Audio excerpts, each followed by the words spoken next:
a few years ago, when I was the editor of the South Bend Voice, you wrote a series of articles that highlighted the work of civil rights trailblazers in South Bend.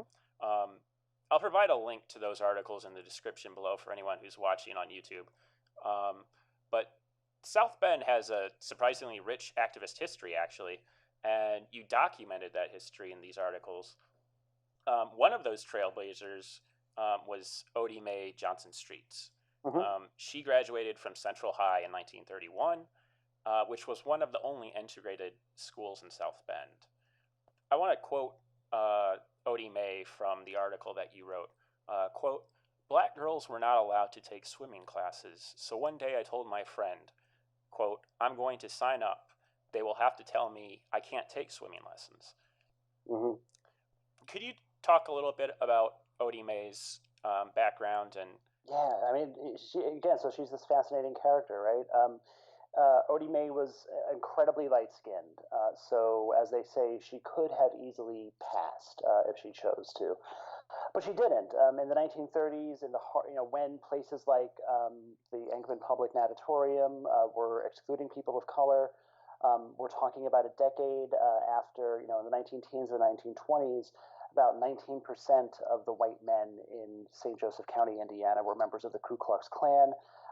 In the midst of all this, here's this light-skinned woman who very much chose to embrace the fact that she was of African descent, that she was a woman who was born as an African American and born to African Americans. She was born in Dawson Springs, Kentucky. So again, it's also the story of the Great Migration from millions of African Americans escaping lynching, escaping Jim Crow racism, escaping, trying to escape the Klan, but still being met with some of that same racism that they found down there. And I think a lot of her activism was influenced by her being a member of the Baha'i faith. It's Baha'i believe not in a capital G Judeo-Christian God, but that there's a God that is this kind of figure that many different religions have bits and pieces of, but it's a united God. It's a God that unites all humanity.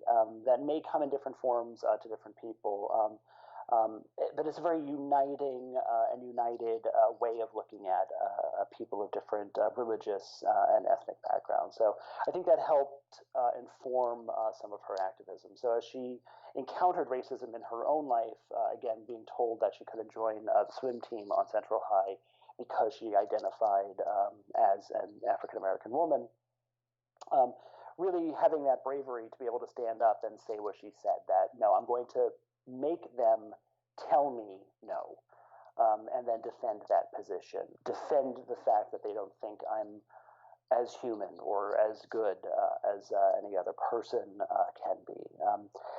So she ended up marrying a gentleman by the name of Dr. Bernard Streets, and Dr. Streets became not the first, but one of the first African American dentists. He was an early graduate of the Indiana University Dental School back in 1929, if my memory serves correctly.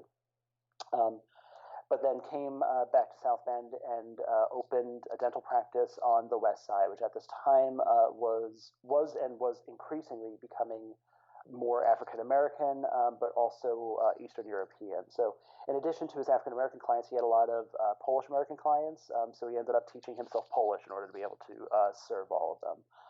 And so the two became just this, one of a couple power couples, just constantly getting involved and lending their own voices and being brave in standing up to those who would discriminate like people did at the natatorium. They became some of the people who were advocates for integrating the natatorium among other places like theaters, like restaurants.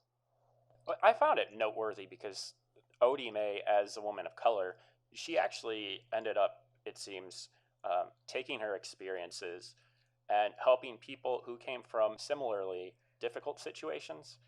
Mm-hmm. Um, she taught English to women who stayed at the YWCA in South Bend and Mm-hmm. also served on the board of, what was it, the El Centro Mm-hmm. Migrant Center? Yep. Yeah. Um, So I kind of find that striking. She didn't Right. just focus solely on civil rights for African Americans. Yeah. No, and I think that's part of her being a part of the Baha'i faith. Again, really, it's in an early way looking at what we now call intersectionality, recognizing that any group that has been marginalized, that the issues are more binding than they are separating. She ended up getting her degree in Spanish from Indiana University South Bend. She was an early graduate of the same program that employs me and funds the Heritage Center. Um, And my alma and yes, mater. and exactly. And so it's using so she used that to work with the next wave of immigration that was coming into South Bend, the Latinx population that was coming in, particularly in the 40s and 50s. But yeah, again, looking at the issues that were affecting Black people were also affecting Brown people.